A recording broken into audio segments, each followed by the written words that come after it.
Untuk informasi lebih lengkap dan berita terkait, klik link di deskripsi. Jangan lupa untuk install aplikasi CNBC Indonesia di App Store dan Play Store. Jangan lupa untuk subscribe ya. Nasib tak baik sedang mendera dua emiten tekstil yaitu Sri Rezeki Isman atau Sritex dan Pan Brothers. Imbas pandemi virus corona, kondisi likuiditas kedua perusahaan terganggu yang mengakibatkan perseroan kesulitan membayarkan kewajiban atau utangnya. Padahal kedua perusahaan ini merupakan produsen tekstil yang punya pasar ekspor. Selengkapnya akan kami ulas untuk Anda dalam emiten tekstil lagi ketar-ketir. Kita akan bahas dulu Sri Rezeki Isman alias Sritex dengan kode emiten SRIL. Nah, Sritex ini tercatat pernah menjadi produsen seragam tentara North Atlantic Treaty Organization atau NATO dan juga seragam tentara sejumlah negara. Nah, Sritex memiliki utang yang menumpuk dan beberapa kali digugat penundaan kewajiban pembayaran utang atau PKPU. Bahkan baru-baru ini akibat melewati masa tenggat band bunga utang, lembaga pemeringkat global Fitch Ratings menurunkan rating Sritex dari C menjadi RD atau Restricted Default. Nah, rating Restricted Default ini maksudnya peringkat utang yang satu tingkat di atas D alias default atau gagal bayar. Nah, penurunan rating ini tentunya cukup menambah beban bagi Sritex ya, karena dampak dari penurunan hasil pemeringkat RD terhadap keuangannya adalah perseroan ini menjadi kesulitan nih dalam mendapatkan fasilitas perbankan dan juga pasar keuangan. Kemudian kalau dari sisi operasional ini dampaknya bisa mempengaruhi kegiatan operasional karena terbatasnya pendanaan. Jadi Sritex ini tidak memenuhi pembayaran bunga jatuh tempo sekitar 850 ribu dolar atau setara dengan 11,9 miliar rupiah atas pinjaman sindikasi senilai 350 juta dolar atau sekitar 4,9 triliun rupiah yang jatuh tempo pada 23 April 2021. Di sisi lain, bank juga tidak melakukan rollover atau memperpanjang jatuh tempo atas pinjaman revolver yang jatuh tempo pada hari yang sama. Sementara itu, kalau kita lihat juga memang pihak manajemen Sritex ini telah mengirim surat kepada facility agent terkait dengan kesediaan Sritex untuk membayar biaya bunga tersebut dengan permintaan persyaratan, di mana perseroan ini masih menunggu konfirmasi sebelum perseroan membayar. Tapi sampai sekarang hanya saja Sritex ini belum mendapatkan konfirmasi tersebut dari facility agent. Selanjutnya ada Pan Brothers dengan kode emiten PBRX yang juga tercatat sebagai pembuat pakaian dari brand yang mungkin sering Anda gunakan seperti Adidas dan juga Uniqlo. Pan Brothers beberapa waktu lalu juga sempat viral gitu ya di demo oleh para buruh pabrik perusahaannya. Di mana aksi unjuk rasa itu merupakan buntut dari ketidakpuasan para buruh Pan Brothers atas kebijakan perusahaan yang membayar tunjangan hari raya atau THR dengan cara dicicil. Nah, manajemen Pan Brothers memang mengakui kalau kondisi arus kas atau cash flow mereka ini memang terbatas dan membuat perusahaan jadi menawarkan mekanisme pembayaran THR secara bertahap. Pasalnya memang Pan Brothers saat ini juga sedang mengalami masalah likuiditas dan juga terhimpit utang. Sama seperti Sritex, Fitch Ratings juga memangkas peringkat utang PBRX pada Februari lalu, di mana Fitch Ratings ini menurunkan peringkat long term IDR Pan Brothers menjadi C dari sebelumnya double C, yang artinya kemungkinan gagal bayar ini amat tinggi dan juga komitmen keuangan dari debitur ini sangat tergantung pada situasi yang menguntungkan baik dalam dunia usaha maupun juga kondisi ekonomi.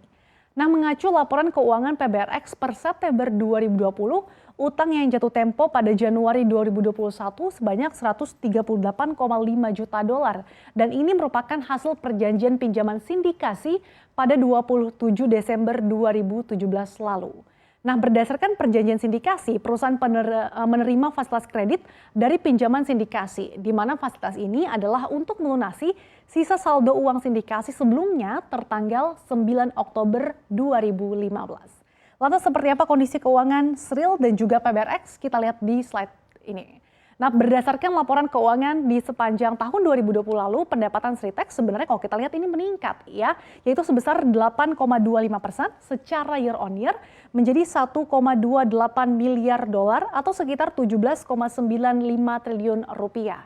Namun kalau kita lihat di sini dari segi laba bersih justru turun 2,65% secara year on year menjadi 85,32 juta dolar atau sekitar 1,19 triliun rupiah.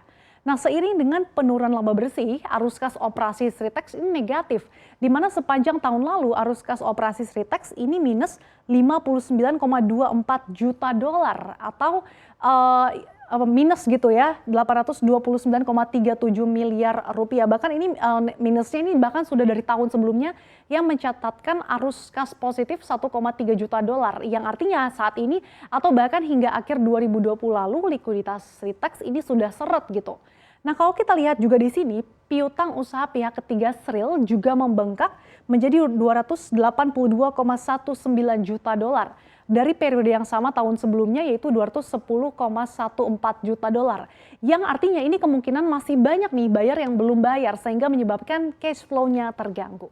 Selanjutnya kita lihat juga ini kinerja dari Pan Brothers yang juga sebenarnya masih menunjukkan kenaikan pada 9 bulan pertama tahun lalu, di mana sepanjang kuartal 3 tahun 2020 lalu Pan Brothers berhasil mencatatkan kenaikan pendapatan hingga 6,49% secara tahunan menjadi 523,78 juta dolar atau sekitar 7,59 triliun rupiah. Nah, di periode yang sama laba bersih PBRX bahkan kalau kita lihat di sini juga melesat hingga 32,52% secara year on year menjadi 20,58 juta dolar atau setara dengan 298,41 miliar rupiah. Namun di tengah naiknya laba bersih perusahaan, arus kas operasi Pan Brothers kalau kita lihat ini dalam 2 tahun terakhir terus negatif. Dan hingga kuartal 3 tahun 2020 lalu arus kas dari PBRX ini minus hingga 25,90 juta dolar atau sekitar 362,61 miliar rupiah. Yang artinya kondisi likuiditas Pan Brothers juga seret gitu. Kita lihat juga di sini ada piutang usaha pihak ketiga di mana juga meningkat pada kuartal 3 2020 lalu menjadi 11,85 juta dolar. Dan ini juga membengkak gitu dari periode Desember 2019 sebesar 6,6 juta dolar. Nah, menariknya di tengah kemelut ini sebenarnya Sritex dan juga Pan Brothers merupakan salah satu emiten tekstil yang masih mampu mengekspor produk-produknya ke pasar luar negeri. Kita lihat di slide berikutnya. Nah, pada akhir tahun 2020 lalu, Sritex ini mendapatkan pesanan dari Filipina berupa pakaian tentara Filipina. Sritex pun ini kemudian mengekspor produk pakaian militer sebanyak 8 kontainer ke Filipina. Dan tentunya pelepasan ekspor ini sekaligus merupakan langkah awal Sritex dalam melakukan ekspor pakaian militer ke Filipina. Kalau kita lihat ya memang kalau kita lihat di sini porsi ekspor ini mendominasi dibandingkan dengan domestik, di mana ekspor dari Sritex ini mencapai 762,37 juta dolar atau sekitar 10,67 triliun rupiah, dan ini porsinya mencapai 59,44% dari total penjualan dari Sritex gitu ya. Dan kalau kita lihat di sini pasar utamanya yaitu pertama yaitu kebanyakan ke Asia, kemudian disusul Eropa dan juga ada ke Afrika. Sementara itu penjualan di pasar domestik kalau kita lihat di tahun 2020 ada sebanyak 520,19 juta dolar. Dan tak hanya Sritex, Pan Brothers juga sangat menumpukan penjualannya ke pasar luar negeri. Berdasarkan laporan keuangan dari PBRX, total penjualan sepanjang kuartal 3 2020 yang sekitar sebesar 523,79 juta dolar. Nah, penjualan ekspor ini menyumbang hingga 85,83% atau sebesar 449,59 juta dolar. Sementara penjualan domestiknya ini kalau kita lihat hanya 75,40 juta dolar. Dan kalau kita lihat lagi secara geografis, pasar Asia ini menjadi tujuan utama ekspor dari produk-produk dari Pan Brothers. Kemudian disusul Amerika Serikat dan juga Eropa.